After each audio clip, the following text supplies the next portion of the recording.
Vous savez, les élections départementales et régionales ont été maintenues les 20 et 27 juin.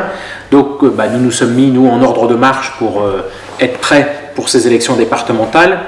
Et donc j'ai le plaisir déjà de vous dire que nous serons présents dans tous les cantons du département.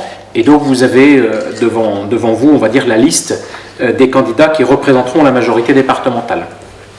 Parmi eux, on va dire 23 sortants, donc à peu près légèrement plus de la moitié de sortants.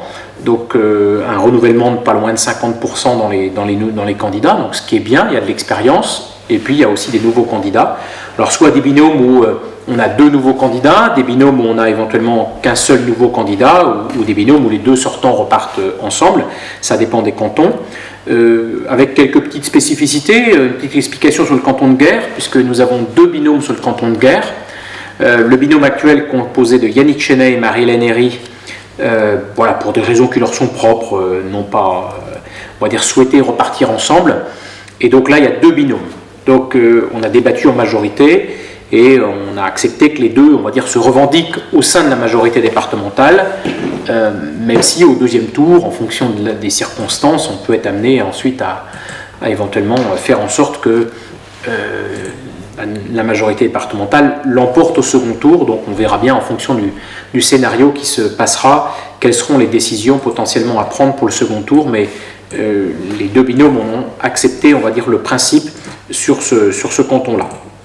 Aujourd'hui, donc, nous sommes sortants dans 17 cantons, et nous sommes, on va dire, les challengers dans 4 cantons, puisqu'aujourd'hui, lors des élections de 2015, il y a eu 17 cantons dans la majorité départementale et 4, donc les 2 cantons de Lorient et Gourin et Mauriac, qui étaient donc des cantons, on va dire, de la minorité. Donc là, nous avons des candidats dans Mauriac, ouais. Mauriac, Gourin et les 2 de Lorient. Là, nous avons des candidats dans tous les cantons et on pense qu'on a des candidats qui peuvent gagner dans tous les cantons. On ne va pas dire qu'on va gagner tous les cantons, mais on a des candidats qui peuvent gagner potentiellement dans tous les cantons. Il n'y a pas de terre de mission. Pour ce qui nous concerne, on a sur le canton de Gourin, je pense qu'on a 4 maires qui partent ensemble, qui représentent parfaitement la diversité du département, avec Dominique Guégan à Malguenac, parce que là on a 2 bassins de vie. Le canton de Gourin est très grand, on a un bassin de vie de Pontivy d'un côté et puis de Gourin, on va dire, de l'autre, Faouette-Gourin. Donc là on a Dominique Guégan, la maire de Malguenac, sur le bassin de vie de Pontivy, et Dominique le Ninivin, qui lui est maire de Prisiac, plutôt sur la communauté de communes du Roi-Morvan, avec comme suppléante les maires du Persker, Myriam Chenet, et du Faouette, Christian Févret. Donc 4 maires qui partent ensemble, et voilà, l'ambition pour nous, c'est que le canton de Gourin soit un canton, on va dire, au sein de la majorité départementale, de même que Mauriac, canton aussi assez compliqué géographiquement, qui va, on va dire, des portes de Logminé aux portes de la Gacilly, puisque quand on est à Saint-Nicolas-du-Tertre, on est aux portes de la Gacilly, et à Mauriac, on est à quelques centaines de mètres de la mairie de Logminé. Là aussi, on va dire, des bons candidats, avec Madame le maire de Missiriac, Christelle Marcy, avec Pascal Roselier, le maire de Mauriac. Donc 2 bassins de vie de Logminé et de Mauriac qui sont bien identifiés. Et puis donc Gwen Guilherme, le maire de Lisieux, qui est dans la commune d'Oust-à-Brocéliande. Et puis Jean-Pierre Le Poisard, donc, qui est conseiller municipal minoritaire de Saint-Jean-Révelay. Donc on représente bien, on va dire, l'ensemble du secteur aussi sur Mauriac. Donc on pense qu'à Mauriac, l'ambition c'est aussi de gagner le canton de Mauriac. Et sur les cantons de Lorient, depuis 2015, il y a eu quand même quelques évolutions à Lorient, puisque la ville a changé, on va dire, avec l'élection de Fabrice Loher. Fabrice Loher a été complètement impliqué dans le choix des binômes sur Lorient.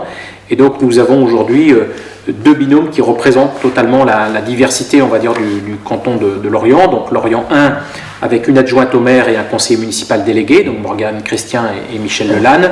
Et puis sur Lorient 2, qui est un canton, je vous rappelle, c'est Lorient Sud plus Groix.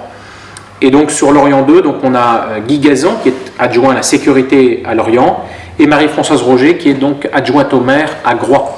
Donc l'idée aussi étant que nous ayons aussi quelqu'un qui soit issu de l'île de Groix et qui puisse représenter d'ailleurs au sein du département les îles parce qu'il y a quand même 9 communes qui sont des îles dans le département, et on pense que c'est bien aussi qu'elles soient représentées au sein de l'Assemblée départementale. Donc nous partons sur l'Orient 1 et sur l'Orient 2, on va dire, pour confirmer la dynamique issue des élections municipales, et c'est ce que l'on souhaite sur ces cantons-là. L'objectif dans les autres cantons, il est de conserver les positions que nous avons, avec forcément des cantons plus simples et d'autres un petit peu plus compliqués. Sur les cantons de Vannes,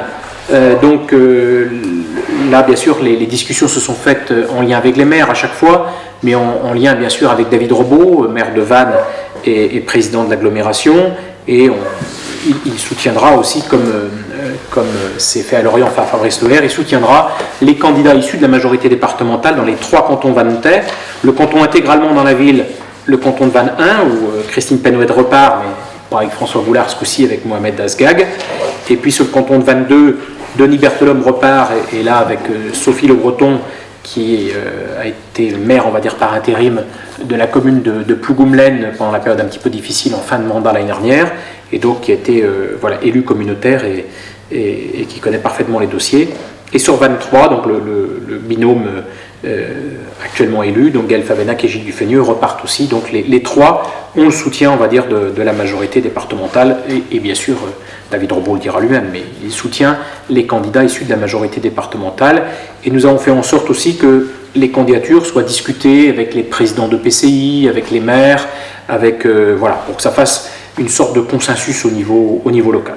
Et bien sûr avec les suppléants, donc nous, tous les remplaçants sont aussi clairement identifiés, donc les candidats se sont tous déclarés, sauf 23 qui le fait aujourd'hui, et puis les candidatures sont en cours de dépôt, donc on sera présent partout, et il y a des cantons moins faciles que d'autres, mais néanmoins on pense que tous les cantons sont gagnables. Voilà ce que je pouvais vous dire sur cette liste. Alors, je ne vais pas forcément vous les donner, mais je pense que vous qui avez une connaissance politique du département, il y a des cantons historiquement plus faciles que d'autres, ou historiquement plus difficiles. Sur Gilles Dufeigneux, les échos que l'on avait étaient plutôt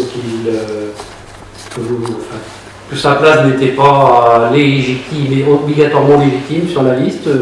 Finalement, il y a eu des discussions Alors, nous, on avait un principe au sein de la majorité, c'est qu'en fait, les binômes qui souhaitaient repartir puissent repartir, et si c'est le cas, et si les deux repartaient ensemble, alors ils étaient investis par la majorité départementale. Gaël Favennec avait fait savoir depuis longtemps qu'elle repartait.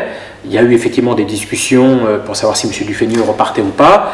Il y a eu des discussions entre eux, et ensuite Gaël Favennec nous a fait savoir qu'elle souhaitait repartir avec Gilles Dufeigneux et que c'était un accord entre eux. Donc la majorité a acté ce point, et donc ils sont soutenus par la majorité départementale. Et ils vont se déclarer, non, je crois que c'est aujourd'hui qu'ils se déclarent. Il me semble que c'est ce soir, mais à 17h. Donc voilà un peu pour les candidats. Je ne sais pas, avant de passer un peu sur les éléments de programme, ou quelle est un peu notre ambition, je pense que c'est déjà important que vous ayez... vous avez en tête le nombre de maires que vous avez dans les binômes titulaires? J'avoue que j'avais regardé l'autre jour, mais je vais vous dire tout de suite, ça va être assez rapide. 1, 2, 3, 4, 5, 6, 7, 8, 9, 10, 11, 12, 13, 14, 15, 16, 17, 18, 19, 20 maires. Donc on a 20 maires, ça veut dire presque aussi 50%, on va dire, de maires. Et des candidats, on a vraiment fait attention dans les candidatures à ce que les binômes représentent la diversité du canton. C'est vrai que quand on est dans le canton de Lanester avec 2 communes, vaut mieux qu'on en ait un de chaque commune, c'est assez simple finalement à faire. Quand on est dans un canton comme Gourin, qui est la fusion de 4 anciens cantons, le ex-canton de Gourin, du Faouet, de Guémené-sur-Scorff et de Cléguérec, l'idée c'était qu'à travers les 2 titulaires et les 2 suppléants, on représente la diversité du canton, et notamment les 2 bassins de vie. On a fait pareil sur le canton de Mauriac, donc vraiment il y a eu une attention particulière à faire en sorte que on ait vraiment une bonne représentation territoriale des cantons. Je vais prendre mon exemple dans le canton de Séné, c'est la fusion du canton de Sarzeau et de Vannes-Est moins Saint-Avé. Donc moi je suis pour l'ex-canton de Sarzeau et Anne Giano, elle est candidate à première adjointe au maire de Tex, Noyalo, plutôt pour l'ancien canton de Van Est, comme ça on représente bien la diversité du canton.